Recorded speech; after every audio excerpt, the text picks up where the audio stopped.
నమస్తే, welcome to one India Telugu. నేను Joseph. So మొత్తానికి ఒక ఇన్నింగ్స్ ముగిసిపోయింది.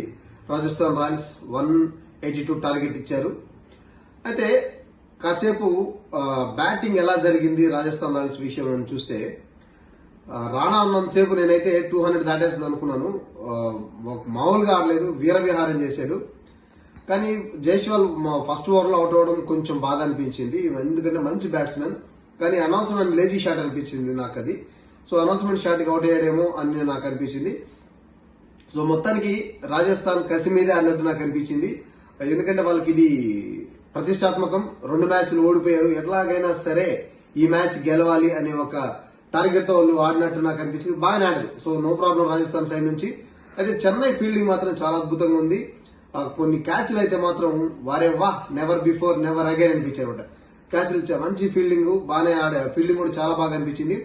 అండ్ చెన్నై ఈ టార్గెట్ ను ఏ విధంగా చేజ్ చేయబోతున్నది మాత్రం నాకు క్వశ్చన్ మార్క్ గానే ఉంది. ఎందుకంటే చెన్నై కూడా ఇది ప్రతిష్టాత్మకం. వై బికాస్ వాళ్ళు ఆల్రెడీ 1 గెలిచి 1 ఓడిపోయినారు. సో రాజస్థాన్ అయితే 2 ఓడిపోయినారు, చెన్నై 1 గెలిచి 1 ఓడిపోయినారు. కాబట్టి మరొక విక్టరీ తన ఖాతాలో వేసుకోవాలి చెన్నై అనుకుంటే ఖచ్చితంగా చెమట ఓడ్చక తప్పదు.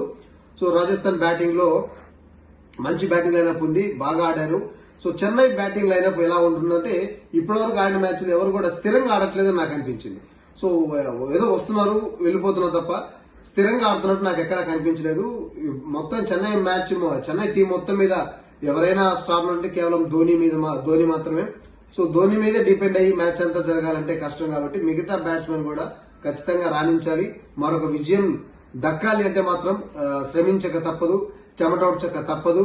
మరి టార్గెట్ ను ఫిక్స్ చేసింది చెన్నై. ఏం చేయబోతుంది, చెన్నై దగ్గర ఉన్న వ్యూహాలేంటి, సో ఈ టార్గెట్ వాళ్ళు ఏ విధంగా చేజ్ చేయబోతున్నారు అనేది ఆసక్తికరంగా మారింది. మొత్తానికి రాజస్థాన్ ఈ రోజు బ్యాటింగ్ లో పర్వాలేదు కాదు, బాగా అనిపించింది. మంచి స్కోరే.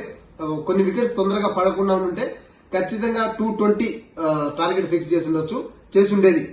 సో వికెట్స్ త్వరగా పడిపోవడం వల్ల చెన్నైకి అంత టార్గెట్ ఇవ్వలేకపోయింది అనుకున్నా. మరి ఇచ్చిన టార్గెట్ కూడా తక్కువ అయితే ఏం కాదు.